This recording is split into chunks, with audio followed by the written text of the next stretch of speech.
Hey, hey, ich bin Anna Zöllig und... Kopf, jetzt beisst es mich gerade mega. Was ist los? Bin ich jetzt etwa wie die Maya? Allergisch auf Unglück? Ja, das musst du mal geben. Die Maya, die beisst immer dann, wenn jemand unglücklich ist. Und dann muss sie sich so fest kratzen, dass es allen auffällt. Irgendwie ein bisschen lustig, aber auch ein bisschen peinlich. Vor allem für ihren Bruder, den Jonas. Die beiden die stehen vor einer Aufgabe, die Maya und der Jonas. Und die brauchen es auch dafür. Sie müssen herausfinden, wer das unglücklich ist. Und der oder die dann glücklich machen. Bist du dabei bei diesem Detektivfall?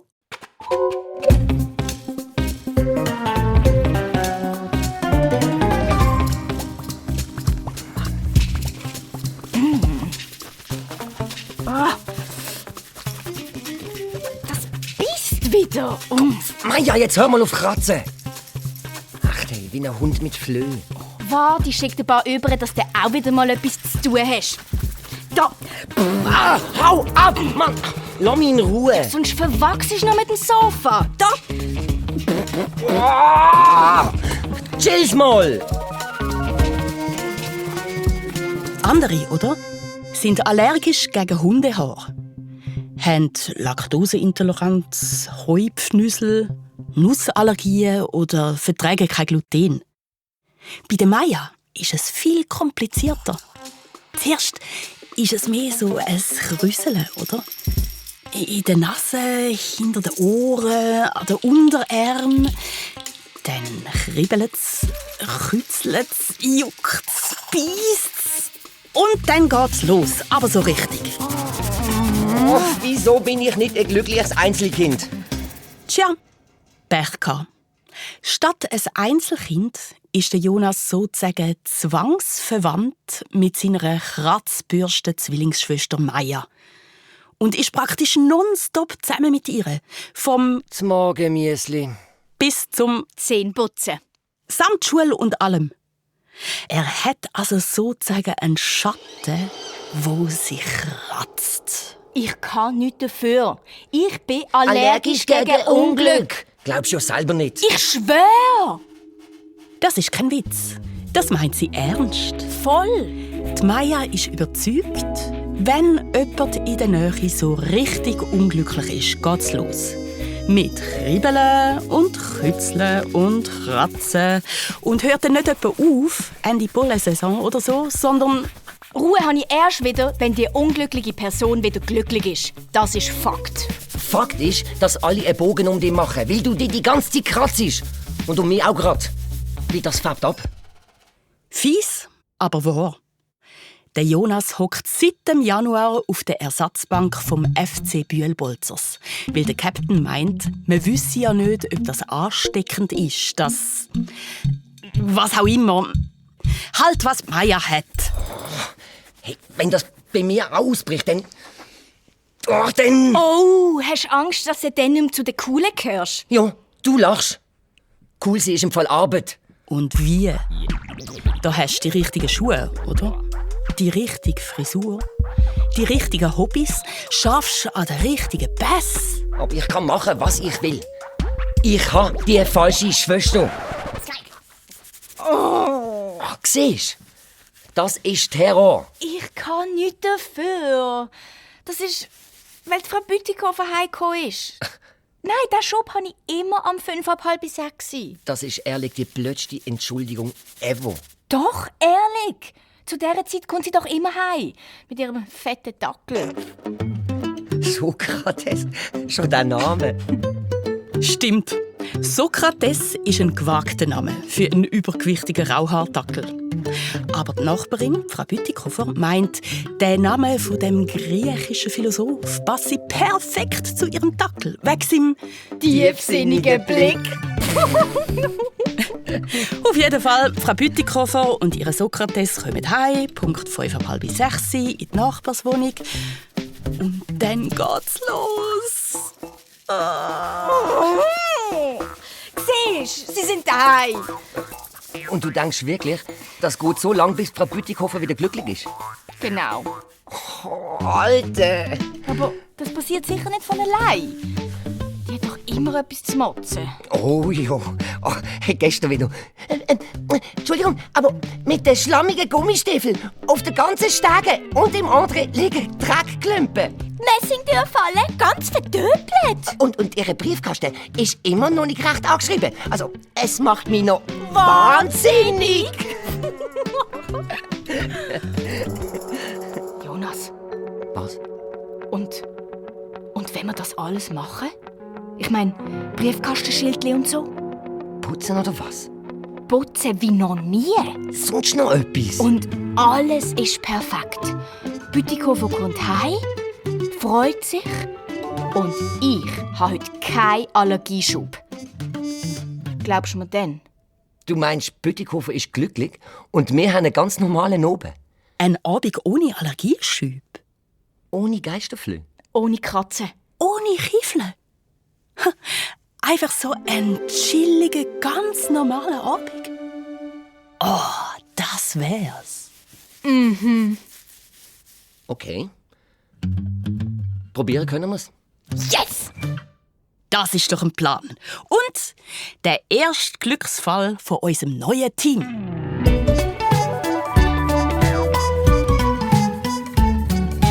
Wo die Maja und der Jonas aus der Schule heimkommen, geht's los. Los, Schub! Du die Messingtürfalle, ich alle Fenster. Die Stege saugen Alle Schuhe schön anstellen. und das Profil der Schuhe auskratzen.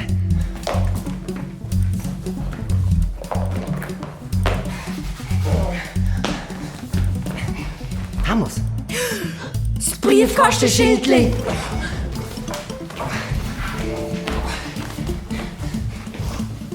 Fertig! Schnell! Rein, sie rund! Perfekt. Noch 20 Sekunden. 19, 18, 17. Oh, sie kommen! Jetzt Achtung. Psst. Die Maja und der Jonas spienzeln durch den Türspion. Schon dreht sich der Schlüssel im Haustürschloss am Schwalbenweg 6. Die Frau Bütikofer hebt die Tür auf. Ihr Rauhaardackel, der Sokrates, lupft mühsam sein Büchlein über die Schwelle. Die Frau Bütikofer stellt die Tasche ab. Sie prüft mit dem Zeigefinger die Staubschicht auf dem Briefkasten. Die Schuhe in Reihe und Glied. Und das neue Briefkastenschildli. Und mit einem verwunderten Seufzer verschwindet sie mit ihrem Dackel in der Nachbarswohnung. Siehst du? Die hat doch schon ganz zufrieden ausgesehen. Und? Bisst's? Nein. Also, nur ein bisschen. Was? Also, komisch. Maja, ich hab's ja gesagt. Mann, der ganze Krampf. Für nichts. Für nichts. Echt, ich hab wirklich keine Lust mehr. Jonas! Wie kann das sein? So eine Enttäuschung. Maja kratzt sich fast noch mehr wie sonst.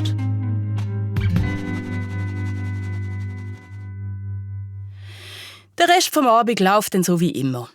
Kratzen, Augen verdrüllen, umwäffeln, zurückmuffen, beide bocken.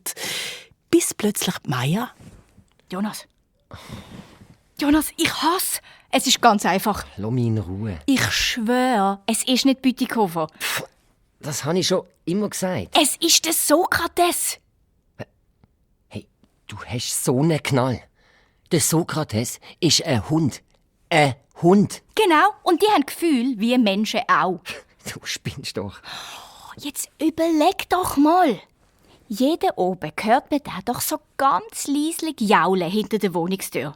Vielleicht will er raus? Unbedingt. Und niemand versteht ihn? Hey, wollen wir es nicht einfach mal probieren? Und heute Nacht mit ihm laufen? Der Hund entführen? Sicher nicht. Das ist nicht entführen. Wir können mit ihm spazieren. Andere Kinder bekommen Sackgeld für das. Bitte. Allein habe ich Schiss. Wenn ich mitmache, versprichst du denn, dass du nie wieder in mein Fußballtraining kommst und mir die Chance auf einen Stammplatz in der Mannschaft vermiesst? Du bist gemein. Okay, dann halt. Und so starten Maya und Jonas einen zweiten Versuch. Ob es klappt?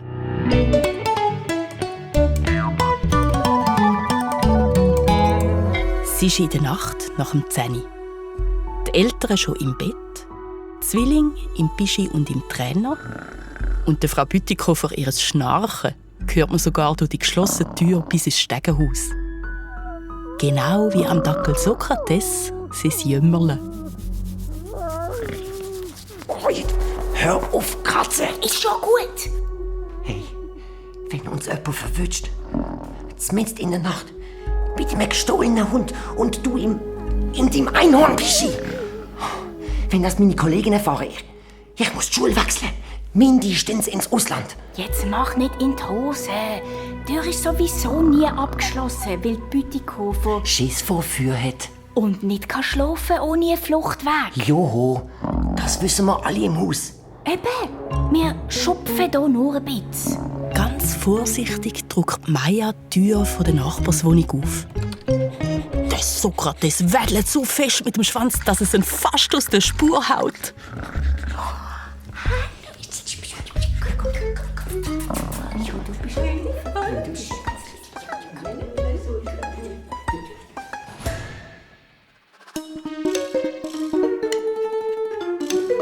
Im Licht der Strassenlaterne schleichen Jonas und Maya mit dem Sokrates die Strasse ab und zu der nächsten Wiese. Und wo der Sokrates die Freiheit gespürt, hebt er nichts mehr zurück. Er reißt sich los und mit übermütigen Sprüngen schwingt er sein Ränzli durchs hohe Gras und verrührt die kurzen Beine. Er knurrt zufrieden und zerfetzt den Löwenzahn.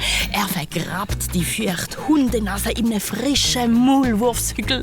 Er wallet sich in den weißen Blumen. Er heult den Vollmond an.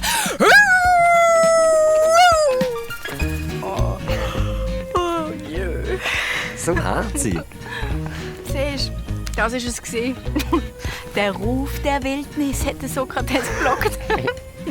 Ich kann ihm ausgerechnet das fette Dackelvieh. Wegen dem, wirklich, wegen dem. Und schau, es kützelt nicht mehr. Nichts bist. Meine Allergie weg. Glaubst du mir jetzt? Irgendwie schon. Yes! Hey, heisst das jetzt, wir müssen jede Nacht mit ihm spazieren? Also, vielleicht finden wir ja bald mal eine Gelegenheit, um die Frau Bütikofer einweihen. Aber ja, bis dann heisst es Spaziergang oder... Kratzterror. Eben. Oh nein, bitte nicht. Okay, dann halt. Ich bin dabei. Und so ist es gekommen, dass die beiden ungleichen Zwillinge zum ersten Mal seit langem eine gemeinsame Mission haben. Und auch wenn der Jonas jedes Mal rummaulet, ein bisschen Spass macht ihm das sehr wohl, den Dackel so glücklich zu sehen, oder? Es ist auch zu schnüssig, wie der japst und Luftsprünge macht mit seinem Schnäuzli und seinen Schlappöhrli, die links und rechts flattern im Wind. Jo. Auch in der Schule entspannt sich die Lage. Seit der Jonas nicht mehr von seiner Kratzbürstenschwester verfolgt wird, darf er ab und zu die Ersatzbank der Bühlbolzers verlassen und kommt mit der Stammmannschaft zum Einsatz. Und im Fall mit Erfolg. Nur etwas ist irgendwie komisch. Der Sokrates nimmt gar nicht ab. Der segelt doch jetzt seit Wochen jede Nacht umeinander, bis ihm die Zunge rauslangt. Manchmal schleicht er so lange im Wäldchen um, dass ich schon Angst habe, er kommt gar nicht mehr zurück. Aber irgendwie... Hat man das Gefühl, das Ränzli werde eher noch dicker. Und dann passiert's. Der Sokrates ist spurlos verschwunden. Sokrates! Vor lauter Bauchweh und schlechtem Gewissen gehen die beiden auf die Suche. Sokrates! Aber auf dem Wiesli Sokrates! nichts. Am Waldrand Sokrates! Sokrates! kein Sokrates. Sokrates! Sokrates! Bei den Maulwurfshügeln Sokrates! alles unberührt. Sokrates! Sie müssen ohne Dackel wieder heim.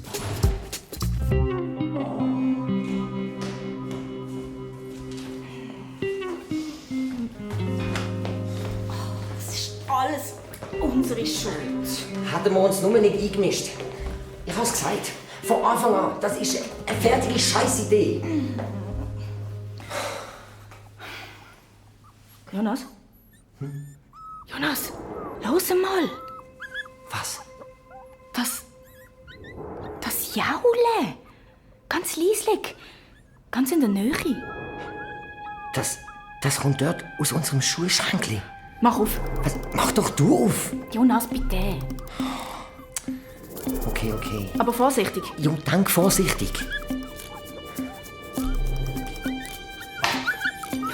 Sokrates! Sokrates mal 5, will ich sagen. Der hat Junge bekommen. Der Sokrates ist ein Weibel. Aber der hat doch eine Schnauz. Das haben dann alle Rauhaartafel, du Honk. Schau mal. Oh, sind die herzig. Das war drin. Jetzt lass mich auch mal schauen. Oh, schau mal an den Kinder. Das ist Herold. Also noch herziger kann der Inhalt von einem Schuhschränkli gar nicht sein. Das hat nach dem ersten Schreck sogar die Frau Bütikofer gefunden. Und Sokratessa ist eine super Mutter. Geduldig, liebevoll und so glücklich, dass der ganze Schwalbenweg 6 zu einem einzigen fröhlichen Hündlichinski wird. Endlich ist Ruhe eingekehrt. Der erste Glücksfall ist gelöst. Aber Oh nein. Jetzt kratzt du dich wieder. Das darf doch nicht wahr sein. Was ist denn das wieder, Jonas? Das kann nur eins bedeuten. Was? Irgendwo gibt es einen neuen Glücksfall.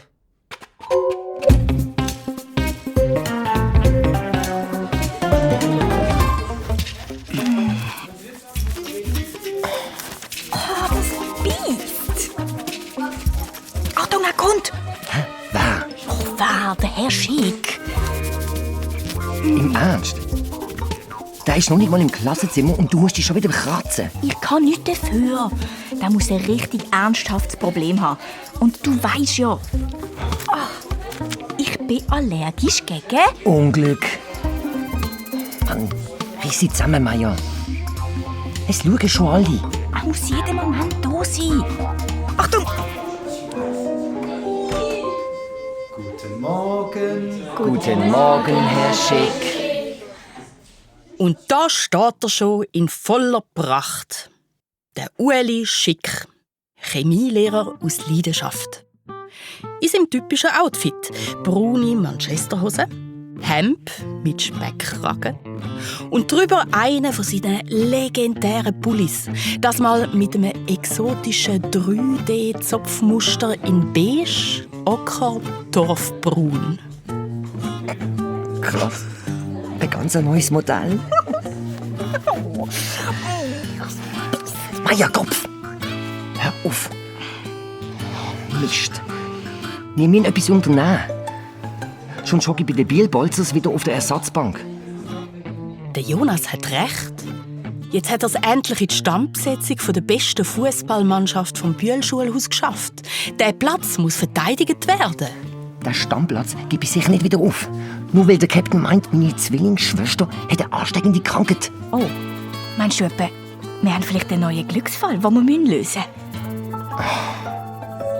Bleibt mir etwas anderes übrig? Nope. Unter uns gesagt, auch der Jonas macht viel lieber mit beim Lösen von Glücksfällen, als er zugibt. Der Schick ist nämlich ein richtig spannender Fall.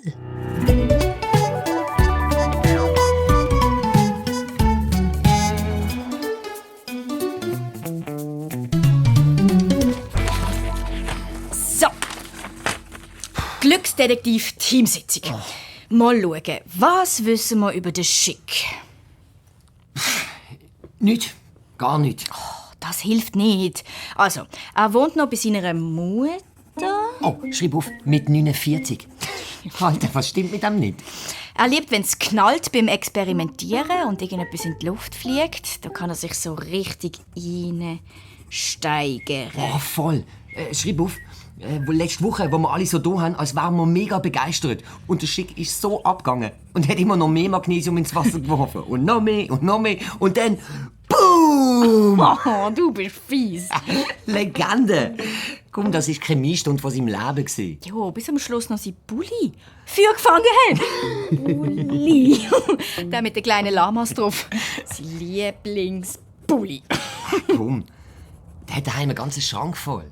Stimmt. Also die Bulli-Sammlung ist, glaube ich, sein zweites grosses Hobby. An der hängt er. Vielleicht fehlt ihm ja sein Lama-Bulli. Und er ist drum unglücklich.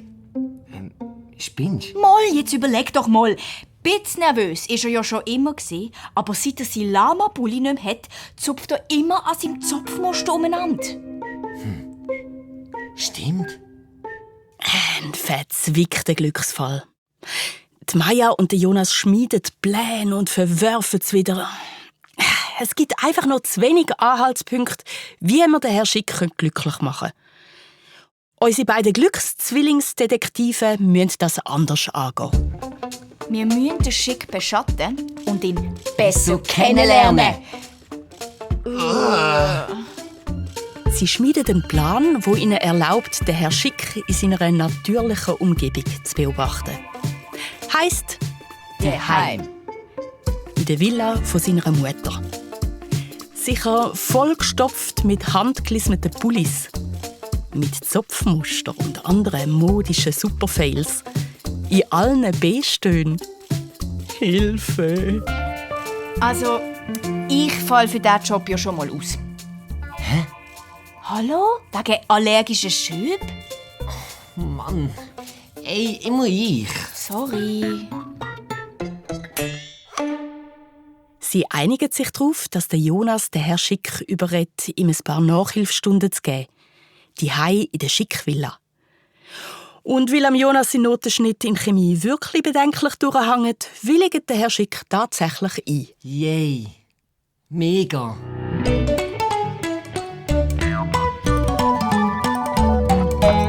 Der Jonas also beim Schick die Hei und Maja klettert in dieser Zeit auf Kastanien vor der Schick-Villa.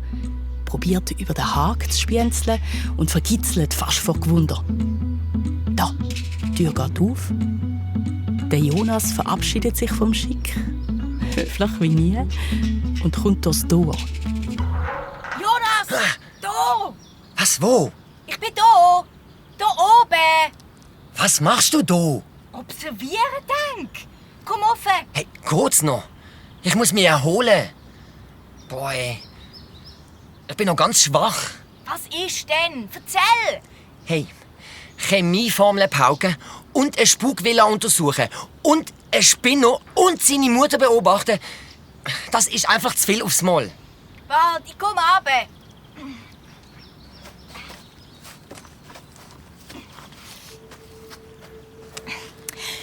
Also? Ich also rein. Und erster Fakt: Der Fall muss etwas mit diesen Pullis zu tun haben. Das ist im Fall nicht mehr normal. Überall hängen die um. So mit so Rentier und Lamas, Müsterli. Jo. Ich so, hey, schick die Pullis. Also, ich meine, so ganz unauffällig im Schick seine Mutter gefragt so, ist das ein Hobby oder so? Und sie so, alles für meinen Sohn. Der hat die geliebt, als Kind schon. Nur das Beste vom Besten. Unbleichte Bio-Schafswolle ist einfach unübertroffen. Da perlt die Feuchtigkeit einfach ab, wegen dem Wollfett. Und ich so voll einer auf netten Enkel, oder? Und Schon gut, du netter Enkelblöffer. hey, läuft's? Kurz, das Problem scheint zu sein, dass die Mutter vom Herrn Schick im Moment nicht an seine geliebte, unbleichte Schafwolle kommt. Genau. Ein Lieferengpass. Der Nachschub stockt und offenbar belastet das am Herrn Schick seine Nerven. Voll cringe, aber ja, die Leute haben manchmal komische Leidenschaften. Unsere Glücksdetektive folgern Wir müssen Wolle besorgen. und professionelle Unterstützung fürs Lismen, um den Rückstand in der Pulli-Produktion wieder aufzuholen. Yes!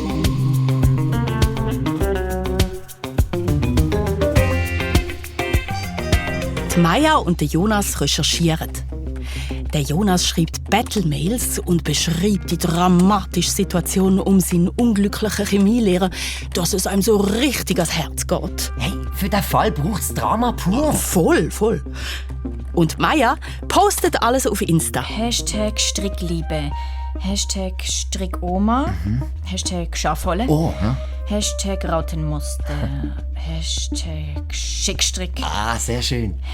#Stricken macht glücklich, #Stricken für den guten Zweck, #Schaffen wir. 2500 Likes an einem Tag. Wow! Und am Abend haben sie nicht nur über eine österreichische Webseite gratis einen Restbestand unbleichte Schafwolle aufgetrieben, sondern auch noch 3 alte Damen vom Verein Die Stricklieseln, die als freiwillige Helferinnen Altersheim mit Socken beliefern. und in dieser dramatischen Notlage gern einspringen. Yes!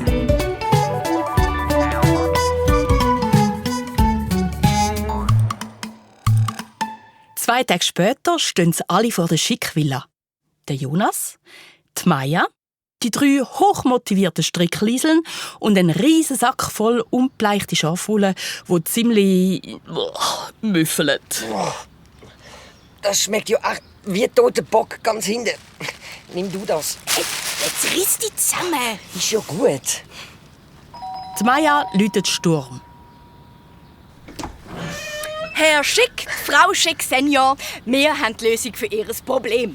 Wir helfen Ihnen beim Pulli-Nachschub. Unsere 3 netten Damen aus Österreich hier, grüß Gott, freuen sich schon auf eine richtige Herausforderung. Und da, unbleichte Schafwolle. Was bist denn jetzt schon wieder so? Herr Schick, geht's Ihnen gut? Sie sind so bleich. Herr Schick? Am Herr Schick steht der Schweiß auf der Stirn. Er hat rote Flecken auf den Backen. Sein Blick ist starr. Er hyperventiliert. Wie hypnotisiert fixiert er den Riesensack ungefährte Schafwolle und rennt aus dem Haus. Was?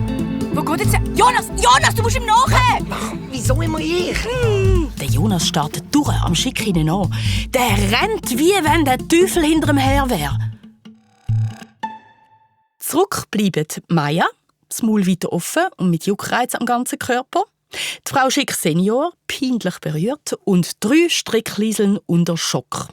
So haben sie sich ihren Wohltätigkeitseinsatz nicht vorgestellt. Zum Überbrücken lädt Frau Schick alle zu einem Kamillentee ein. Das beruhigt die Nerven. Aber Maya wird eher noch nervöser. Wo bleiben der Schick und der Jonas? Und was ist da eigentlich los? Endlich kommt der Jonas. Ohne Schick, dafür mit ein paar wichtigen Informationen. Also, ich kann nicht mehr. Ich hasse Pulli. Ich kann Schafwolle nicht schmecken. Ich will nie mehr einen selber gestrickten Pulli sehen.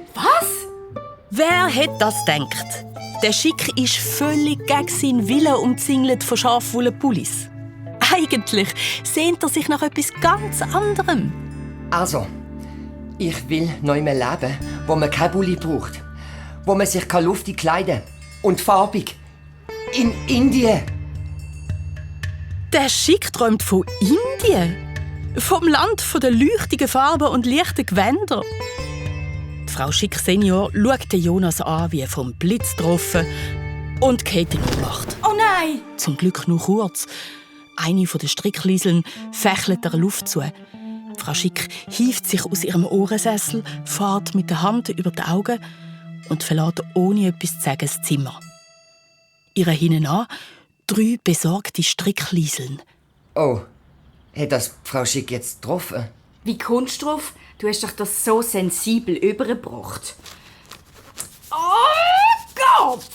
Mist. Noch mehr Unglückliche. Was machen wir jetzt? Der Glücksfall hat es echt in sich. Unsere Glücksdetektive beraten sich. Jonas, du musst am Schick wieder hinterher. Okay. Und du suchst die 4 Omis? Dame. Jo, Dame. Die Damen haben sich auf der Schrecke in der Stube ums Sofa versammelt. Die alte Frau Schick jämmert noch ein bisschen über die Undankbarkeit von ihrem Sohn und der Jugend im Allgemeinen. Die Strickliseln tätschelt ihre Hand und tröstet sie. Und keine halbe Stunde später planen sie eine internationale Strickkooperation Schweiz-Österreich. Die alte Frau Schick ist Feuer und Flamme. Und auch Maya kann sich wieder konzentrieren. Will, oder? Mit diesem neuen Plan hört auch das Unglücksbissen auf. Sie hilft, neue Namen für den Lismerinnen-Club suchen. Was meinen Sie zu die Blökos? Oder Bulliwunder? Liesel Schick? Vollfett Wollfett? Oder Traute? Aber die Strickliseln findet Strickschick am schicksten. Echt jetzt? Sie findet, das ist oldschool und doch eingängig, knackig und doch nicht ohne Eleganz. Eine zeitlose Verbindung von beiden Namen. Okay, #Strickschick also. Moment, ich mache noch einen neuen Insta-Kanal auf. Und Profilfoto. Und Cheese. Yes, das geht Likes.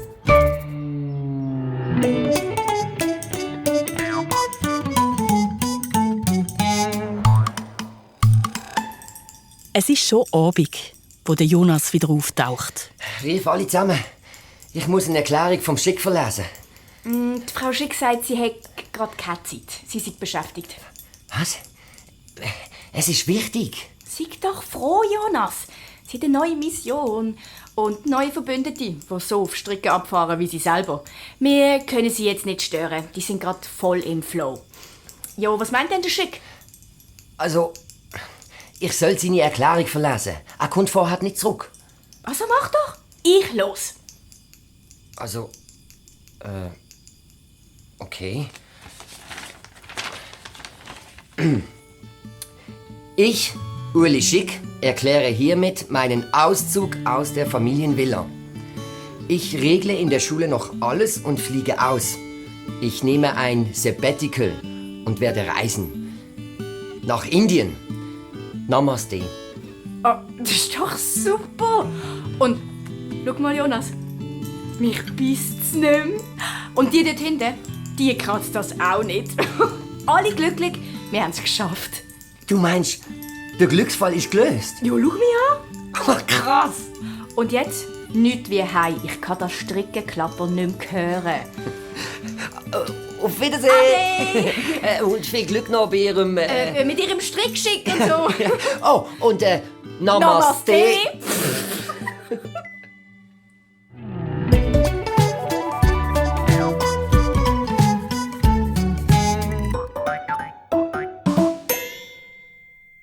Ein glücklicher Dackel und ein glücklicher Lehrer samt Umgebung und Entourage. Wow.